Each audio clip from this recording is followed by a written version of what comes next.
네, 안녕하세요. 강사모 최근서입니다. 오늘은 펜노스에 최근 책을 내신 분을 한 분 초빙했습니다.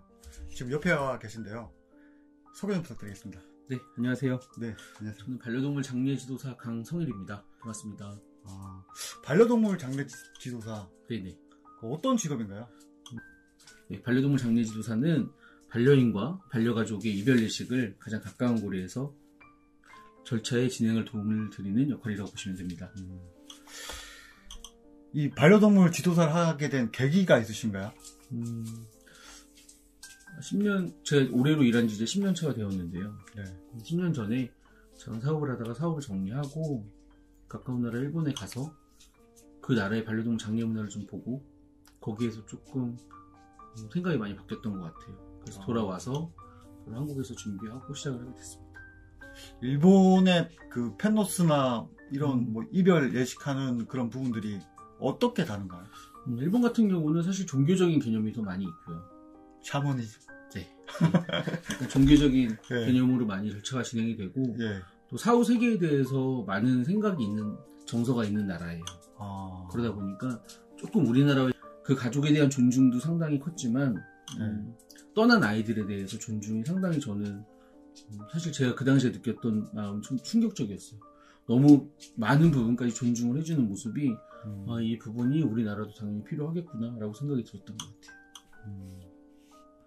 어떤 존중을 말하는 거죠? 이 아이를 데리고 도착했을 때 이 네. 아이를 장례 지도사에게 건네주는 과정에서도 이 장례 지도사가 이 아이를 인도받아도 되는지에 대해서 그런 세세한 부분까지 하나하나 다 보호자에게 여쭤보고 진행을 하는 과정이 1차적으로 너무 조심스러웠고 2차적으로는 너무 존중되는 분위기여서 거기서 좀 많은 생각이 들었던 것 같아요. 우리나라는 그런 분위기는 아니잖아요. 우리나라는 좀 많이 바뀌기도 했죠. 이제는 많이 바뀌어서 그래도 보호자와 반려동물에 대해서 존중을 많이 하는 편으로 알고 있는데 그렇지 않은 것도 아직은 많이 있는 걸로 알고 있습니다. 그럼 아이가 이제 펜노스를 당했잖아요. 네. 그리고 나서 72시간에 어떤 일들을 해야 될까요? 제가 72시간이라는 이야기를 하는 이유는 네. 보통 보호자들이 반려동물이 사망한 이후 시점부터 네. 아이들이 떠나는 과정까지 너무 정보가 없으면 최 몇 시간도 안에서 아이들의 화장 절차까지 이루어지는 경우가 많이 있거든요. 그렇게 빨리 해야 될 일은 아니잖아요. 사실은 아이들의 마지막을 지켜주는 일인데 그래서 항상 말씀드리는 게 아이들이 72시간 동안은 외형적으로 부패가 되거나 그런 게 아니거든요. 왜냐면 우리가 예전으로 돌아가 보면 사람도 3일 동안 장례를 잘 진행하잖아요. 3일장이라고 하죠. 네, 동일하다 보시면 되는데 충분히 집에서 애도할 수 있는 시간 그리고 장례 절차를 어떻게 준비해야 될지 가족과의 소통 시간도 당연히 필요하고요. 그리고 아이를 어떻게 보존해줘야 되는지에 대해서도 지금 이제 많은 정보가 나가 있는데 제가 이 정보도 좀 알려드리겠지만 그 정보를 통해서 보호자들이 충분히 그 72시간 동안 충분히 애도하고 아이의 마지막 이별 예식 전까지는 가정 안에서 아이의 마지막을 지켜줄 수 있는 게 올바른 방법이라고 항상 설명을 드립니다. 장례 지도사를 하시면서 힘들지는 않으세요? 저도 사실 산초라는 아이, 이제 포메라니안 올해 7살. 네. 엄청 귀엽죠? 네. 아이와 함께 살아가고 있는데, 네. 사실 이제 장례 절차를 진행을 하고 집으로 돌아가서 저도 산초를 만나게 되면, 뭐 매번 그런 건 아니지만, 저도 감정 컨트롤이 안 되고 하면, 이제 이 아이가 7살이 되다 보니까 사실 노령의 나이가 시작된 거잖아요. 그랬을 때 좀 많은 생각이 최근 들어서 좀 드는 것 같아요. 그럴 때는 조금 좀 힘든 점이 있습니다. 펜노스를 이제 경험하게 되잖아요. 네네. 경험하게 되면 이제 보호자들이 이 상실감이 너무 커서 죄책감이 너무 이제 강해지는 경우가 많은데 이런 경우에는 좀 어떻게 대처를 해야 될까요?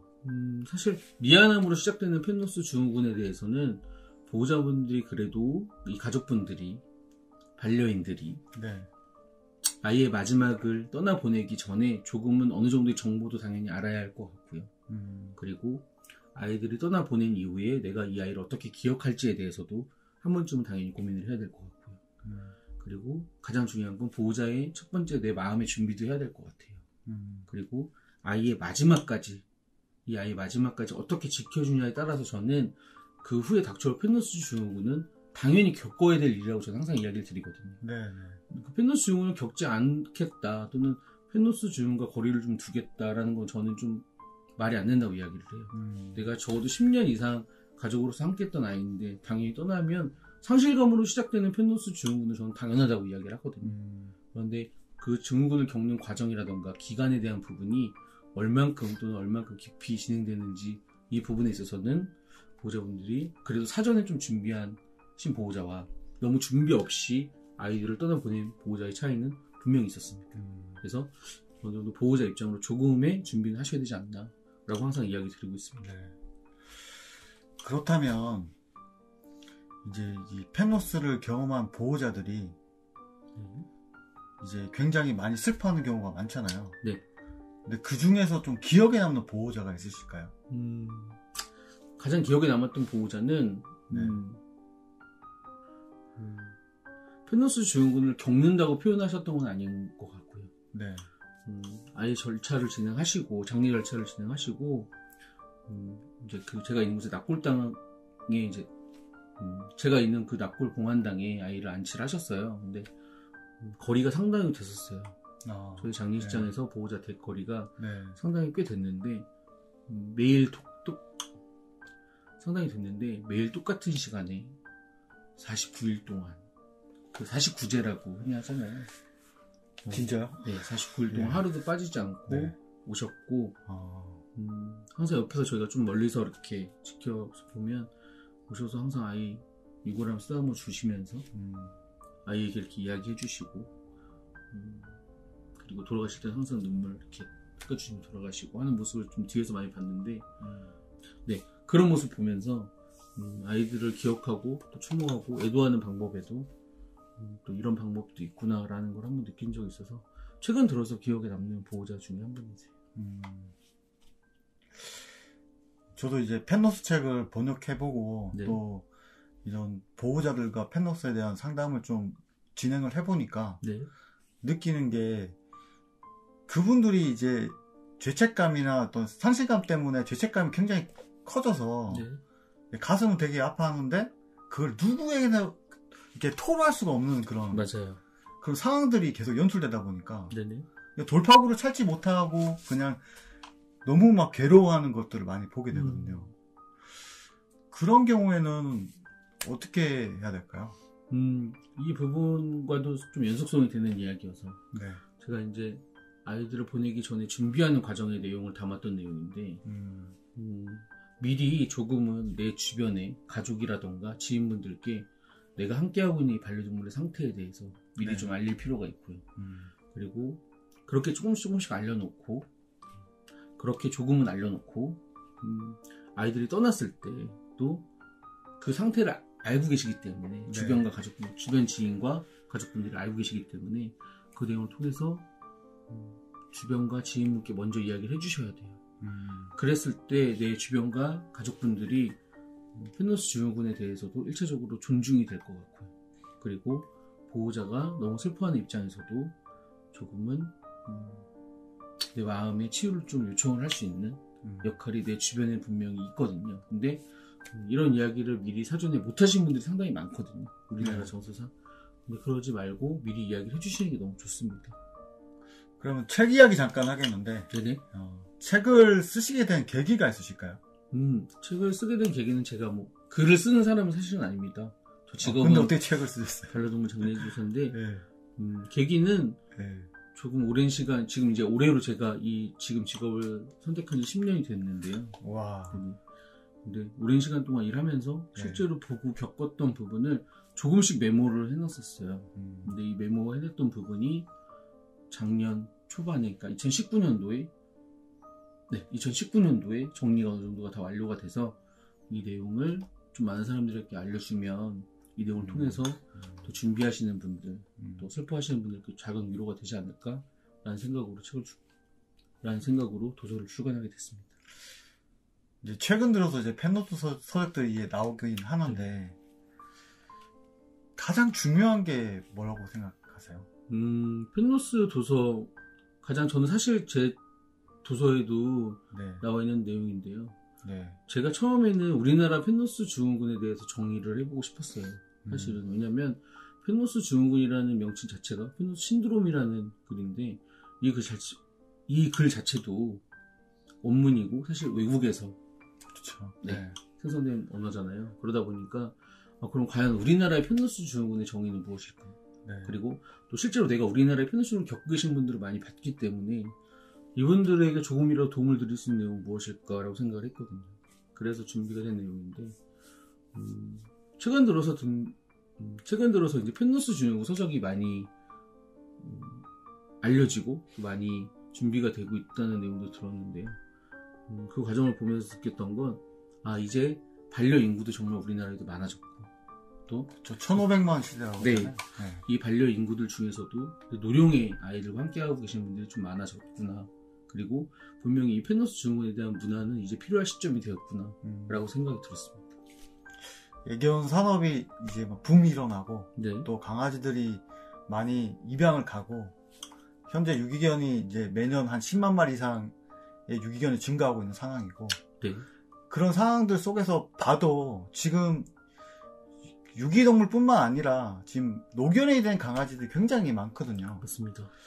그래서 이 노견을 키우시는 분들이 이제 펜노스에 대해서 아까 준비할 수 있는 방법도 이야기하셨는데 네. 이별을 준비하는 어떤 자세라든지 그 대처 방법 네. 이런 것들이 좀 있을까요? 우선은 저는 간략히 말씀을 드리는데요. 아이들이 노령의 나이는 보통 7살 또는 9살 정도에 시작이 된다고 해요. 근데 우리가 사실 7살, 9살 된 친구들을 보면 그렇게 사람처럼 막 힘이 없어 보이거나 그러진 않잖아요. 네. 그래서 저는 그 정도 나이가 됐을 때 아이와 아직 함께 해보지 못했던 내용을 버킷리스트를 작성을 해본다거나. 버킷리스트? 네. 그래서 아마 버킷리스트를 한 번도 작성 안 해보신 분들이 상당히 많을 텐데요. 네. 되게 중요한 건 내가 아직 우리 아이와 해보지 못한 일이 특별한 일이 아니라 소소하지만 아직 안 해본 일이 정말 많이 있거든요.